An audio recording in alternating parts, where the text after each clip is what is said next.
Aunt will be down presently, Mr. Nuttall. In the meantime, you must try and put up with me.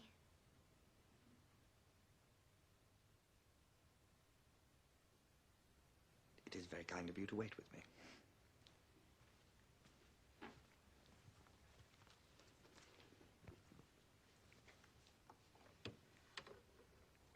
Your aunt, Mrs. Sappleton. I'm looking forward to meeting her, I'm sure. Do you know many of the people around here? Hardly a soul, I'm afraid. My sister stayed at the rectory 4 years ago, and she's given me some letters of introduction. Oh. Oh? Then you know practically nothing about my aunt? I know her name and address.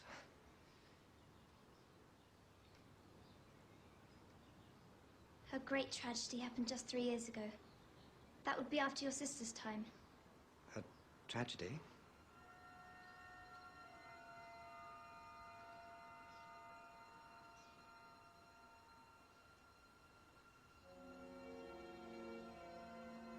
You may wonder why we keep these French doors open on such a cold afternoon. It is quite warm for the time of year.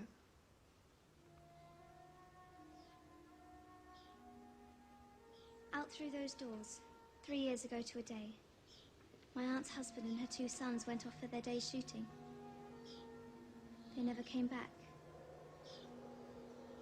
Crossing the moor to their favourite snipe shooting ground, all 3 were engulfed in a treacherous piece of bog. Their bodies were never recovered. That was the awful part of it. No grave, no marker. Poor aunt thinks that they will come back someday, they and the little brown Labrador that was lost with them, and walk in as they used to. She spends hours sitting, waiting, watching through the open doors.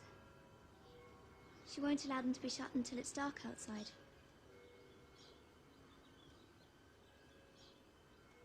Oh, I'm sorry. Do sit down, Mr. Nuttall.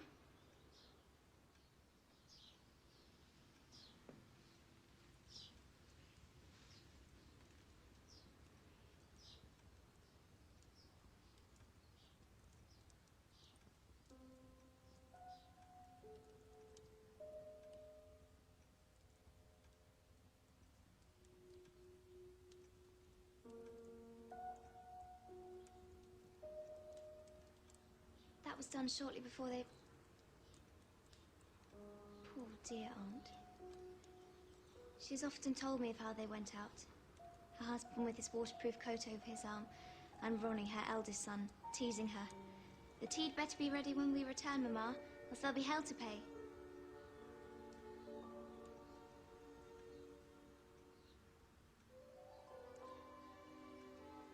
Do you know?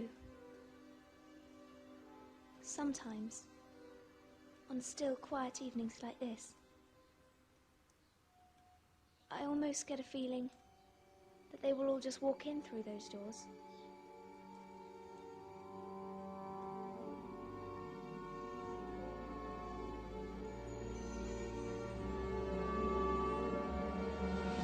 I'm terribly sorry for keeping you waiting, Miss Nuttall. I hope Vera has been amusing you. She has been very interesting.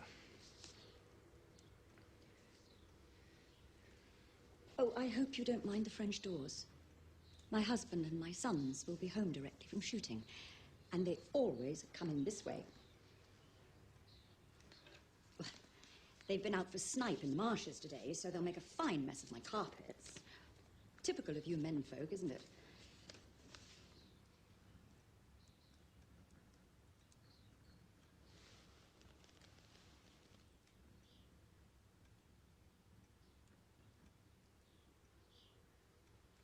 They're calling it nervous exhaustion.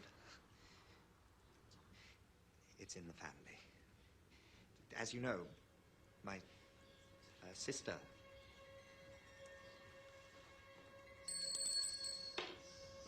Is the tea ready? Make sure it is. I seem to remember your sister. Yes. sweet lady. Yes, your sort don't come down so much anymore.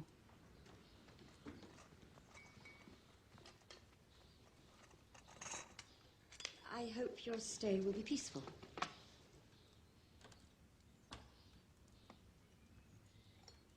Are you a shooting man, Mr. Nuttall? Milk?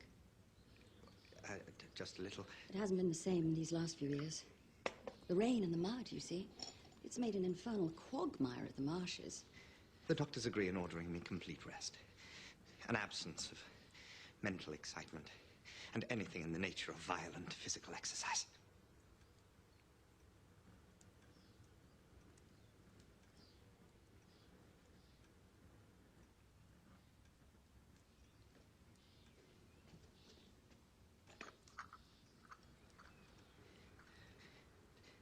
On the subject of diet, though, they are not in such agreement. No.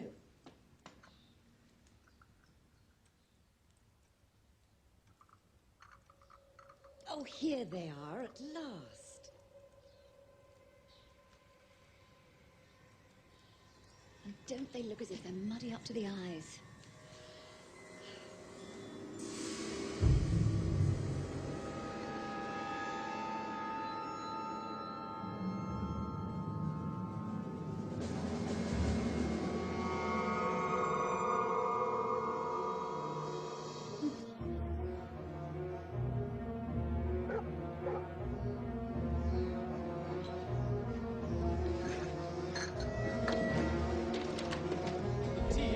Ready, Mama.